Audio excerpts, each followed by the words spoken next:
ಎಲ್ರಿಗೂ ನಮಸ್ಕಾರ. Waves of ಫಲಕನಂದ YouTube ಚಾನೆಲ್ಗೆ ತಮ್ಮೆಲ್ಲರಿಗೂ ಸ್ವಾಗತ. ಇವತ್ತೊಂದಿನ ನಾನು ಗೃಹಿಣಿಯರಿಗೆ ಗೌರವ ಕೊಡಿ, ಏನಕ್ಕಿದ್ದು ನನ್ಗೆ ಆಲೋಚನೆ ಬಂತು ಅನ್ನೋದ್ರ ಬಗ್ಗೆ ಮೊದಲು ಹೇಳ್ತೀನಿ. ಅದೇ ತರ ಎಲ್ಲಾ ಹೆಣ್ಮಕ್ಳು ನಾವು ಇಂಡಿಪೆಂಡೆಂಟ್ ಆಗಿರ್ಬೇಕು, ನಾವ್ ಇಂಡಿಪೆಂಡೆಂಟ್ ಆಗಿ ಬದುಕ್ಬೇಕು ಅನ್ನೋ ಒಂದು ಆಲೋಚನೆ ಅವ್ರಿಗೆ ಯಾಕೆ ಬರ್ತಾ ಇದೆ, ಎಲ್ಲಿಂದ ಬರ್ತಾ ಇದೆ, ಅದು ಸರಿನಾ ತಪ್ಪ ಅನ್ನೋದ್ರ ಬಗ್ಗೆ ನಾನು ಇವತ್ತು ಚರ್ಚೆ ಮಾಡ್ತೀನಿ. ಇದು ಮದ್ವೆ ಆದ್ಮೇಲೆ ನನ್ನನ್ನು ತುಂಬಾ ಕಾಡಿದ ಪ್ರಶ್ನೆ ಅಂದ್ರೆ ಇದು, ಯಾಕೆ ನಾನು ಇಂಡಿಪೆಂಡೆಂಟ್ ಆಗಿ ಬದುಕಬೇಕು ಅಂತ ಅನ್ಕೊಳ್ತಾ ಇದ್ದೀನಿ, ಫ್ಯಾಮಿಲಿನ ಬಿಟ್ಟು, ಗಂಡನ್ನ ಬಿಟ್ಟು. ಇತ್ತೀಚಿನ ದಿನಗಳಲ್ಲಿ ನಮ್ಮೆಲ್ಲರಿಗೂ ಗೊತ್ತೇ ಇದೆ, ಇಬ್ಬರಿಗೂ ಒಂದೇ ಕಡೆ ಕೆಲಸ ಸಿಗೋದು ಅಂದ್ರೆ ಅದು ಯಾವ ಜನ್ಮದಲ್ಲೂ ಪುಣ್ಯ ಮಾಡ್ಕೊಂಡಿರ್ಬೇಕು ನಾವು. ಎಲ್ಲಾರ್ಗೂ ಬೇರೆ ಬೇರೆ ಕಡೆನೆ ಕೆಲಸ ಸಿಗ್ತಾ ಇದೆ, ದೂರ ದೂರ ಇರ್ಬೇಕಾಗತ್ತೆ. ಅದ್ರಿಂದ ತುಂಬಾ ರೀತಿ ಸಂಬಂಧಗಳು ಹಾಳಾಗ್ತಾ ಇದೆ. ಇದುಗಳೇ ಮನುಷ್ಯನ ಅಂದ್ರೆ ನಮ್ಗೆ ಹುಟ್ಟೋ ಮಕ್ಕಳನ್ನ ನಾವು ಸಮಾಜಕ್ಕೆ ಕೊಡುಗೆ ಕೊಡ್ತೀವಲ್ವಾ, ಅವ್ರು ಯಾವ ತರ ಇರ್ತಾರೆ, ನಾವು ಅವ್ರನ್ನ ಯಾವ ತರ ಬೆಳೆಸ್ತೀವಿ ಅನ್ನೋದು ತುಂಬಾ ಬಹಳ ಮುಖ್ಯ ಆಗತ್ತೆ. ಅದು ಏನಕ್ಕೆ ಅಂತಂದ್ರೆ, ನಾನು BSc ಅವ್ರಿಗೆ ಪಾಠ ಮಾಡ್ತೀನಿ, MSc ಅವ್ರಿಗೆ ಹೋಗ್ತೀನಿ, PhD ಸ್ಟೂಡೆಂಟ್ಸ್ಗೂ ಕ್ಲಾಸಸ್ ಮಾಡ್ತೀನಿ. ಅವ್ರನ್ನೆಲ್ಲ ನೋಡಿದಾಗ ನನ್ನನ್ನ ಕಾಡಿದ್ದು ಈ ಒಂದು ಪ್ರಶ್ನೆ, ಯಾಕೆ ಮಕ್ಳಿಗೆ ಆಗ್ತಾ ಇದ್ದಾರೆ, ಎಲ್ಲಿ ಸಮಸ್ಯೆ ಇದೆ. ಎಲ್ಲಾರು ಹೇಳ್ತೀವಿ ಮೊಬೈಲ್ ನೋಡಿ, ಮೊಬೈಲ್ ಜಗತ್ತಿಗೆ ಅಡಿಕ್ಟ್ ಆಗ್ಬಿಟ್ಟು ಮಕ್ಳು ಹೀಗ ಆಗ್ತಿದ್ದಾರೆ ಅಂತ. ಪ್ರತಿ ಸಲ ಅದೇ ಸರಿ ಅಲ್ಲ. ಅವ್ರು ಯಾಕೆ ಮೊಬೈಲ್ ನೋಡ್ತಾ ಇದ್ದಾರೆ, ಅವ್ರಿಗೆ ಫ್ಯಾಮಿಲಿ ಕಡೆಯಿಂದ ಟೈಮ್ ಸಿಗ್ತಾ ಇಲ್ಲ. ಫ್ಯಾಮಿಲಿ ಕಡೆಯಿಂದ ಯಾಕೆ ಟೈಮ್ ಸಿಗ್ತಾ ಇಲ್ಲ, ತಂದೆ ತಾಯಿ ಅವ್ರಿಗೆ ಟೈಮ್ ಕೊಡ್ತಾ ಇಲ್ಲ. ಯಾಕೆ ಅವ್ರು ಟೈಮ್ ಕೊಡ್ತಾ ಇಲ್ಲ, ಅವ್ರು ವರ್ಕಲ್ಲಿ ಬಿಸಿ ಇದ್ದಾರೆ. ಇಲ್ಲ ಕೊಡೋ ಒಂದ್ ದಿನದಲ್ಲಿ ಇಷ್ಟೋ ಅಷ್ಟೋ ಟೈಮುನು ಮಕ್ಳಿಗೆ ಅದು ಆ ಪ್ರೀತಿ ಸಾಕಾಗ್ತಾ ಇಲ್ಲ.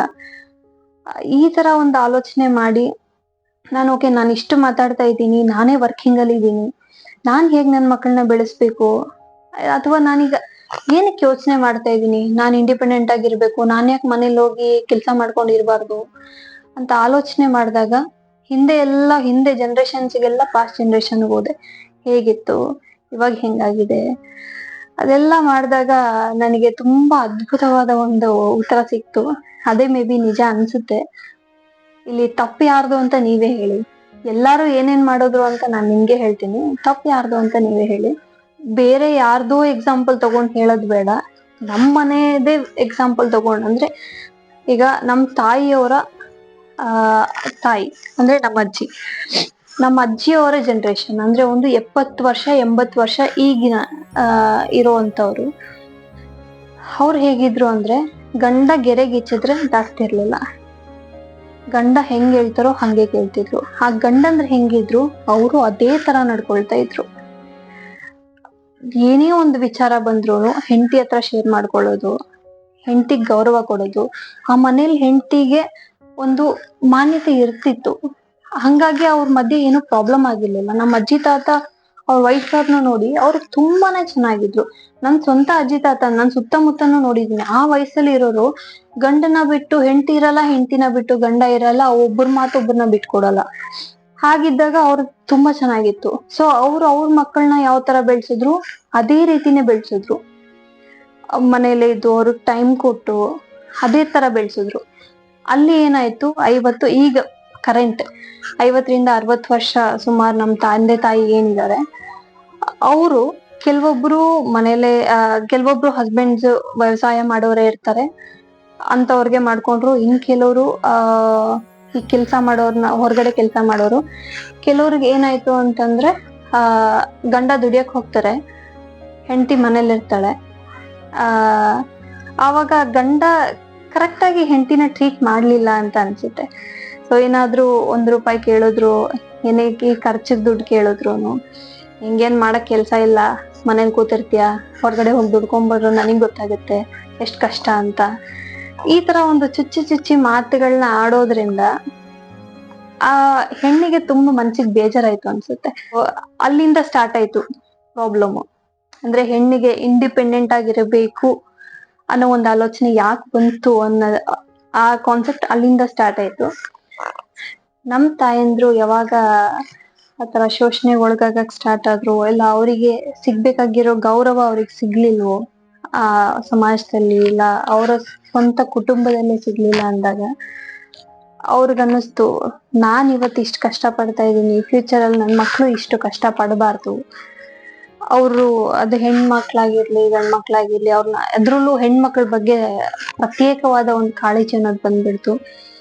ಅವ್ರನ್ನ ಓದಿಸ್ಬೇಕು, ಅವ್ರು ಇಂಡಿಪೆಂಡೆಂಟ್ ಆಗಿರ್ಬೇಕು, ಅವರು ಸಂಪಾದನೆ ಮಾಡ್ಬೇಕು, ಅವ್ರು ಯಾರ ಮೇಲೇನು ಡಿಪೆಂಡ್ ಆಗ್ಬಾರ್ದು, ಈ ತರ ಒಂದು ಆಲೋಚನೆ ನಮ್ ತಾಯಿಂದರಿಗೆ ಬಂದ್ಬಿಡ್ತು. ಅದು ಒಂದ್ ಇದಾದ್ರೆ ಸಮಾಜದಿಂದನೂ ಸಿಕ್ಕಾಪಟ್ಟೆ ನಮ್ಗೆ ಪ್ರೆಷರ್ ಅನ್ನೋದು ಸಿಕ್ತಿತ್ತು.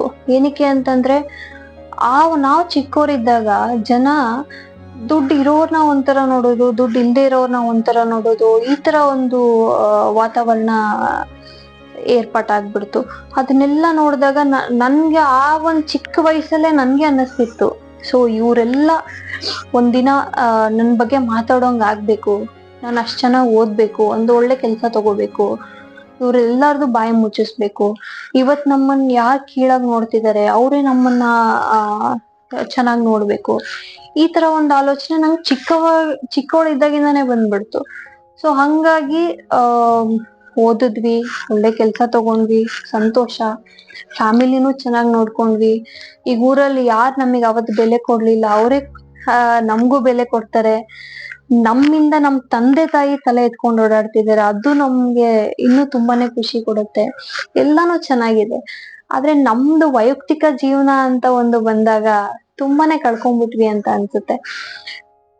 ಅಲ್ಲಿ ಒಂದು ಬಂತು ಕಾನ್ಸೆಪ್ಟು, ನಾವು ಓದಿದ್ವಿ, ದುಡಿದ್ವಿ, ಎಲ್ಲಾ ಮಾಡಿದ್ವಿ, ಅದ್ರ ಜೊತೆಗೆ ನಮ್ಗೆ ಒಂದು ಅಹಂಕಾರ ಅನ್ನೋದು ಒಂದು ಬಂದೇ ಬರುತ್ತೆ. ಓದಿದೀವಿ ಅಂದ್ರೆ ಖಂಡಿತ ಬರುತ್ತೆ. ಎಲ್ಲ ಇಂಡಿಪೆಂಡೆಂಟ್ ಆಗಿದೀವಿ, ದುಡ್ಡಿಗೋಸ್ಕರ ಯಾರಾದ್ರೂ ಕೇಳ್ತಿಲ್ಲ ಅಂತಂದ್ರೆ ಅದ್ ನಮಗ್ ಖಂಡಿತ ಬಂದೇ ಬರುತ್ತೆ. ಅಹಂಕಾರ ಅನ್ನೋದೊಂದು ಬೇರೆ ದೊಡ್ಡ ಮಾತ್ ತರ ಅನ್ಸಿರ್ಬೋದು, ಇಂಗ್ಲಿಷ್ ಅಲ್ಲಾದ್ರೆ ಸ್ವೀಟ್ ಆಗಿರುತ್ತೆ. ಈಗೋ ಅನ್ನೋದು, ಏನಾದ್ರೂ ಒಂದು ಜಗಳ ಬಂತು ಅಂತಂದ್ರೆ ನೀವೊಂದ್ ಮಾತಾಡೋದು, ನಾನು ದುಡಿತಾ ಇದ್ದೀನಿ, ನಿಮ್ಮಷ್ಟೇ ದುಡಿತೀನಿ, ನಾನು ಸಂಬಳ ತಗೋತೀನಿ, ನಾನ್ ಯಾಕೆ ಬಗ್ಬೇಕು, ಈ ತರ ಒಂದ್ ಮಾತು ನಾವ್ ಒಂದ್ಸಲ ನಮ್ಮ ಹೆಣ್ಮಕ್ಳ ಬಾಯಿಂದ ಬಂದ್ಬಿಡ್ತು ಅಂತಂದ್ರೆ ಅಲ್ಲಿಗೆ ನಮ್ ಸಂಸಾರದಲ್ಲಿ ತೂತು ಸ್ಟಾರ್ಟ್ ಆಯ್ತು ಅಂತಾನೆ. ಒಂದು ವಿಚಾರ ಪ್ರತಿಯೊಂದ್ ಹೆಣ್ಮಕ್ಳು ಅರ್ಥ ಮಾಡ್ಕೋಬೇಕಾಗಿರೋದು ಏನು ಅಂದ್ರೆ, ಗಂಡು ಅವನ್ ದುಡ್ದಿಲ್ಲ ಅಂದ್ರೂನು ಅವನಿಗೆ ಈಗೋ ಅನ್ನೋದು ಖಂಡಿತ ಇದ್ದೇ ಇರುತ್ತೆ. ಪ್ರತಿಯೊಬ್ಬ ಗಂಡ್ಮಕ್ಳಿಗೂ ಇರುತ್ತೆ. ಯಾರು ಹೆಣ್ಮಕ್ಳ ಹತ್ರ ಬಗ್ಗಿ ನಡಿಬೇಕು ಇರಬೇಕು ಅನ್ನೋ ಒಂದು ಆಲೋಚನೆ ಯಾರಿಗೂ ಇರೋದಿಲ್ಲ.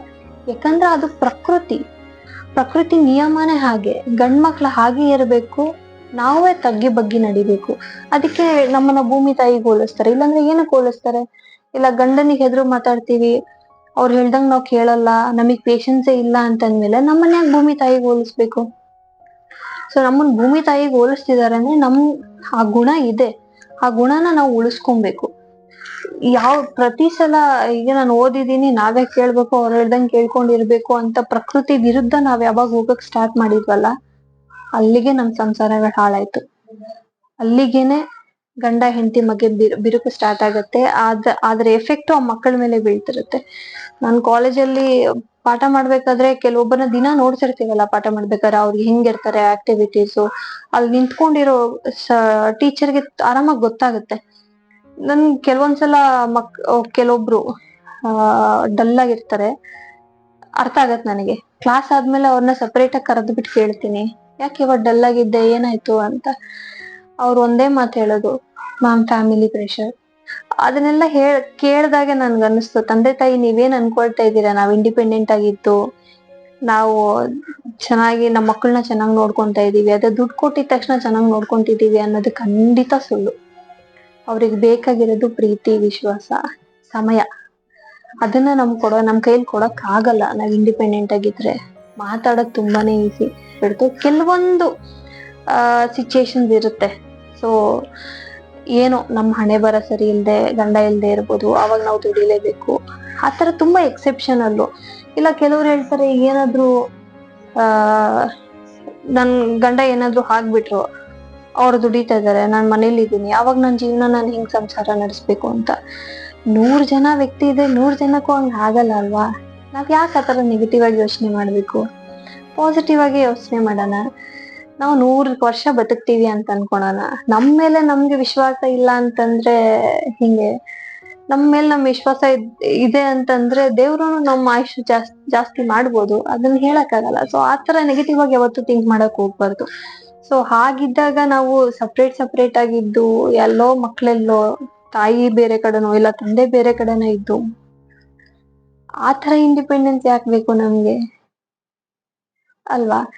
ಇಲ್ಲ ಗಂಡನಿಂದ ದೂರ ಇರೋದು ಅಂತಂದ್ರು ಅದಷ್ಟು ಈಸಿ ಅಲ್ಲ ಅನ್ನೋದಕ್ಕಿಂತ ನಮ್ಗೆ ತಂದೆ ತಾಯಿ ನಮ್ ಜೊತೆಗ್ ಬರಲ್ಲ, ನಮ್ ಹೊಟ್ಟೆಲ್ ಹುಟ್ಟಿರೋ ಮಕ್ಳು ನಮ್ ಜೊತೆಗ್ ಬರಲ್ಲ.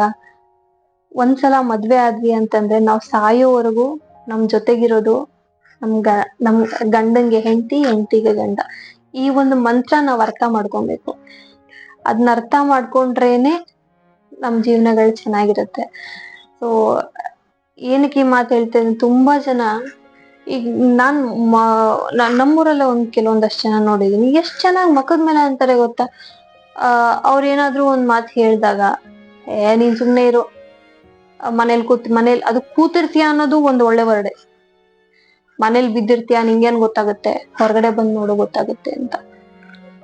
ಸೊ ಇವಾಗ ಎಲ್ಲಾ ಗಂಡ್ ಮಕ್ಳಿಗೂ ಅರ್ಥ ಆಗಿರ್ಬೋದು, ಹೆಣ್ಣು ಮನ್ಸು ಮಾಡಿದ್ರೆ ಏನ್ ಬೇಕಾದ್ರೂ ಮಾಡ್ತಾಳೆ. ನೀವ್ ಅವತ್ತು ಕೀಳಾಗಿ ನೋಡಿದ್ರಿ, ಇವತ್ತು ಹೆಣ್ಣು ನಿಮಗಿಂತ ಒಳ್ಳೊಳ್ಳೆ ಪೊಸಿಷನ್ಸ್ ಅಲ್ಲಿ ಇದ್ದಾರೆ ತುಂಬಾ ಜನ ಹೆಣ್ಮಕ್ಳು. ಯಾವ್ದೇ ಸ್ಕೂಲ್ ಕಾಲೇಜಲ್ಲಿ ನೋಡ್ಕೊಳ್ಳಿ, ಗಂಡ್ ಮಕ್ಳಿಗಿಂತ ಹೆಣ್ಮಕ್ಳೇ ಜಾಸ್ತಿ ಪರ್ಸೆಂಟೇಜ್ ಇರುತ್ತೆ. ಸೊ ಅದಕ್ಕೆ ಅವ್ರನ್ನ ಕ್ವಶನ್ ಮಾಡಿದ್ರಿ, ಅವ್ರು ಇವತ್ತು ಈ ಪರಿಸ್ಥಿತಿಗೆ ಬಂದ್ರು, ಎಲ್ಲರ ಜೀವನ ಹಿಂಗ್ ಹಾಳಾಗ್ಬಿಡ್ತು. ಅದೇ ಅವ್ರನ್ನ ಕ್ವಶನ್ ಮಾಡ್ದಂಗೆ ಓಕೆ ಇವ್ರ ಹೆಣ್ಣು ಏನ್ ಬೇಕಾದ್ರೂ ಸಾಧಿಸ್ತಾಳೆ ಅಂತ ಅವತ್ತು ನೀವ್ ಅರ್ಥ ಮಾಡ್ಕೊಂಡು ಅವ್ರನ್ನ ಗೃಹಿಣಿಯನ್ನ ಒಂದು ಅಟ್ಲೀಸ್ಟ್ ಮನುಷ್ಯರ ತರನಾದ್ರೂ ನೀವು ಟ್ರೀಟ್ ಮಾಡಿದಿದ್ರೆ ಮೇ ಬಿ ಈ ಆಲೋಚನೆ ನಮಗ್ ಬಂದು ಇವತ್ತು ಈ ತರ ಎಲ್ಲ ಆಗ್ತಿರ್ಲಿಲ್ಲ ಅಂತ ಅನ್ಸುತ್ತೆ. ಇದು ಒಂದು ಹೈರಾರ್ಕಿಯಲ್ಲಿ ಬಂತು ಈ ಸಮಾಜದಲ್ಲಿ, the independence of women, independent women ಆಗ್ಬೇಕು ಅನ್ನೋ ಒಂದು ಕಾನ್ಸೆಪ್ಟ್ ಏನಕ್ ಬಂತು ಅಂದ್ರೆ ಮನೆಯಲ್ಲಿರೋ ಗೃಹಿಣಿಯರಿಗೆ ಸಿಗ್ಬೇಕಾಗಿರೋ ಗೌರವ ಮರ್ಯಾದೆ ಸಿಗದೆ ಇರೋ ಒಂದು ಕಾರಣದಿಂದ ಈ ಒಂದು ಕಾನ್ಸೆಪ್ಟ್ ಬಂತು. ಇದ್ರಲ್ಲಿ ಯಾರು ತಪ್ಪು ಅಂತ ಹುಡ್ಕೊಂತ ಹೋದ್ರೆ ಖಂಡಿತ ಆ ಗೃಹಿಣಿನ ಸರಿಯಾಗಿ ಟ್ರೀಟ್ ಮಾಡದೇ ಇರುವಂತ ಗಂಡಂದ್ರು, ಆದ್ರೆ ಗಂಡ್ ಮಕ್ಳು ಇಲ್ಲ ಅವ್ರ ಫ್ಯಾಮಿಲಿ ತಂದೆ ತಾಯಿ ಅತ್ತೆ ಮಾವಂದ್ರು ಅಥವಾ ಸಮಾಜ, ಇವ್ರದೇ ತಪ್ಪು 100% ನಾನು ಹೇಳುವಲ್ಲೆ. ಅವ್ರು ಆತರ ಮಾಡಿದ್ರಿಂದಾನೆ ಆ ಹೆಣ್ಣಿಗೆ ಇನ್ನೊಂದು ಆಲೋಚನೆ ಬಂತು. ಇಲ್ಲ ಅಂದಿದ್ರೆ ನಮ್ಮ ಅಜ್ಜಿ ತಾತ ಅಷ್ಟೊಂದ್ ರೆಸ್ಪೆಕ್ಟ್ ಮಾಡಿ ಅಲ್ಲಿ ಇರ್ತಿದ್ದವ್ರು, ನಮ್ ತಾಯಂದ್ರುನು ಅಷ್ಟೇ, ಅವ್ರ ಅಷ್ಟು ಶೋಷಣೆಗೆ ಒಳಗಾದ್ರು ಇವತ್ತಿಗೂನು ಅವ್ರ ಗಂಡಂದ್ರಿಗೆ ಒಂದ್ ಮಾತುನು ಎದುರು ಮಾತಾಡಲ್ಲ. ಅದಕ್ಕೇನೆ ಯಾವ್ದೇ ಒಂದ್ ಹೆಣ್ಮಗು ಮನೇಲಿ, ಯಾಕಂದ್ರೆ ಮನೇಲಿ ಕೆಲ್ಸ ಮಾಡೋದು ಅಷ್ಟು ಸುಲಭದ ವಿಚಾರ ಅಲ್ವೇ ಅಲ್ಲ, ಅದನ್ನ ಅರ್ಥ ಮಾಡ್ಕೋಬೇಕು. ಯಾಕೆ ಈ ಮಾತು ಹೇಳ್ತಿದೀನಿ ಅಂದ್ರೆ, ನಮ್ ಹಸ್ಬೆಂಡ್ ಎಲ್ಲಾ ಗಂಡ್ಮಕ್ಳು ಅಷ್ಟೇ, ಅದೇನ್ ದೊಡ್ಡ ಕೆಲ್ಸನಾ, ನಾವು ಮಾಡಕ್ ಆಗಲ್ವಾ, ಮಾಡ್ತೀವಿ ಅಂತ. ಮಾಡಿದ್ರೇನೆ ಗೊತ್ತಾಗೋದು ಮಾಡಕ್ ಆಗತ್ತಾ ಇಲ್ವಾ ಅಂತ. ಮನೆಯಲ್ಲಿ ಮಕ್ಕಳನ್ನ ನೋಡ್ಕೊಳ್ಳೋದು, ಗಂಡನ್ನ ನೋಡ್ಕೊಳ್ಳೋದು, ಇಲ್ಲ ನಿಮ್ ತಂದೆ ತಾಯಿನ ನೋಡ್ಕೊಳ್ಳೋದು, ಅಲ್ಲ ಅವ್ರ ತಂದೆ ತಾಯಿನ ನೋಡ್ಕೊಳ್ಳೋದು, ಅದೆಲ್ಲ ಒಂದು ರೆಸ್ಪಾನ್ಸಿಬಲ್ ಆಗಿ ತಗೊಂಡು ಮನೆಯಲ್ಲಿ ಮಾಡ್ತಿದ್ದಾರೆ ಅಂದ್ರೆ ಅವ್ರಿಗೆ ಗೌರವ ಕೊಟ್ರಿ ಸ್ವಲ್ಪ. ಯಾಕಂದ್ರೆ ಹೊರಗಡೆ ಕತ್ತೆನೂ ದುಡಿಯುತ್ತೆ, ಆದ್ರೆ ಮನೇಲಿದ್ದು ಮನೆ ಕೆಲಸ ಮಾಡ್ಕೊಂಡು ಸಂಸಾರ ಮಾಡೋರಿಗೆ ಮಾತ್ರ ಗೊತ್ತಿರುತ್ತೆ ಅದು ಎಷ್ಟು ಕಷ್ಟ ಅಂತ.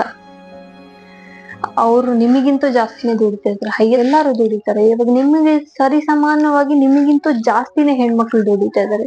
ಸೊ ಯಾವತ್ತು ಹೆಣ್ಮಕ್ಳನ್ನ ಈ ವಿಚಾರದಲ್ಲಿ ಕ್ವಶನ್ ಮಾಡಕ್ ಹೋಗ್ಬಿಡ್ರಿ. ಅದ್ರಲ್ಲೂ ಮನೇಲಿ ಯಾರಾದ್ರೂ ಅವ್ರು ಓದಿ ಸಹ ನಿಮ್ಗೆ ಮನೇಲಿ ಕೆಲಸ ಮಾಡ್ಕೊಂಡಿದ್ದಾರೆ ಅಂತಂದ್ರೆ ಅವ್ರೆಲ್ಲರಿಗೂನು ಒಂದ್ ಸಲ್ಯೂಟ್. ಯಾಕಂದ್ರೆ ಅದಕ್ಕೆ ತುಂಬಾನೇ ಮಾನಸಿಕವಾದ ಒಂದು ಧೈರ್ಯ ಬೇಕು, ಆ ಧೈರ್ಯ ಮಾಡಕ್ಕೆ. ಯಾಕಂದ್ರೆ ನಾವು ಇಷ್ಟು ಕಷ್ಟಪಟ್ಟು ಓದಿದೀವಿ, ಹೆಂಗಪ್ಪ ಮನೇಲಿ ಇರೋದು ಅಂತ ಎಲ್ಲರಿಗೂ ಒಂದು ಆಲೋಚನೆ ಬಂದೇ ಬರುತ್ತೆ. ಅದು ಕಾಮನ್, ನ್ಯಾಚುರಲ್ ಕೂಡ. ಜನರೇಷನ್ ಇಂದ ಶೋಷಣೆಗೊಳಗಾಗಿ ಇಂಡಿಪೆಂಡೆಂಟ್ ಅನ್ನೋ ಕಾನ್ಸೆಪ್ಟ್ ಬಂದ್ಬಿಟ್ಟಿದೆ. ಅದೊಂಥರ ವೈರಸ್ ಆಗಿ ಎಲ್ಲಾರ್ಗು ಸ್ಪ್ರೆಡ್ ಆಗ್ತಾ ಇದೆ. ಅದ್ರಿಂದ ಆಗ್ತಾ ಇರೋ ಕಾನ್ಸಿಕ್ವೆನ್ಸಸ್ ನ ಅರ್ಥ ಮಾಡ್ಕೊಳ್ರಿ ಅಂತ ನಾನು ಹೆಣ್ಮಕ್ಳಲ್ಲೇ ಕೇಳ್ಕೊಂತೀನಿ.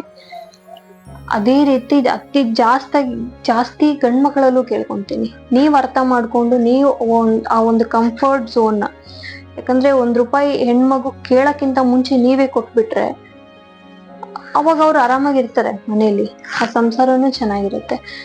ಅದಕ್ಕೆ ಹೇಳೋದು, ಗೃಹಿಣಿಯರಿಗೆ ಯಾರ್ಯಾರಿದ್ದಾರೆ ಇಲ್ಲ ಯಾರ್ಯಾರು ಗೃಹಿಣಿಯವ್ರು ಆಗ್ತೀರಾ ಅವರಿಗೆ ಕೊಡ್ಬೇಕಾಗಿರೋ ಗೌರವ ಆದ್ಯತೆ ಕೊಡಿ. ಈ ಒಂದು ನನ್ನ ಆಲೋಚನೆ, ಗೃಹಿಣಿಯರಿಗೆ ಗೌರವ ಕೊಡಿ ಅಂತ ನನಗೆ ಆಲೋಚನೆ ಬಂದಿದ್ದು ಈ ನನ್ನ ಪ್ರಶ್ನೆಗೆ ನಾನು ಉತ್ತರ ಹುಡುಕೊಂತ ಹೋದಾಗ ನನಗೆ ಅರ್ಥ ಆಗಿದ್ದು 3 ವಿಚಾರ. ಒಂದು ಪ್ರೀತಿ ಕಾಳಜಿ, ಇನ್ನೊಂದು ಗೌರವ, 3ನೇದು ಸಮಯ. ಈ 3 ಫ್ಯಾಕ್ಟರ್ಸ್ ನಮ್ ಲೈಫ್ಗಳನ್ನ ತುಂಬಾನೇ ಅಫೆಕ್ಟ್ ಮಾಡ್ತಾ ಇದೆ. ಸಿಗಬೇಕಾದ ಪ್ರೀತಿ ಕಾಳಜಿ ಅದು ಗಂಡನ ಕಡೆಯಿಂದ ಹೆಂಡತಿಗಾಗಿರ್ಬೋದು, ಹೆಂಡತಿ ಕಡೆಯಿಂದ ಗಂಡನಿಗೆ ಸಿಗದೆ ಇರ್ಬೋದು, ಇಲ್ಲ ಆ ಅತ್ತೆ ಮಾವ ಮನೆ ಕಡೆಯಿಂದ ಆ ಗೃಹಿಣಿ ಹೆಣ್ಣಿಗೆ ಸಿಗದೆ ಇರೋವಂಥದ್ದು ಮೊದಲನೇ ಕಾರಣ. ನೆಕ್ಸ್ಟ್ ಗೌರವ ಕೊಡ್ಬೇಕು. ಅದು ಯಾರಾದ್ರೂ ಆಗಿರ್ಬೋದು, ಗಂಡ ಹೆಂಡತಿಗಾಗಿರ್ಬೋದು, ಹೆಂಡತಿ ಗಂಡನ್ಗಾಗಿರ್ಬೋದು, ಆ ರೆಸ್ಪೆಕ್ಟ್ ಅನ್ನೋದು ಅದು ಬರ್ಬೇಕು.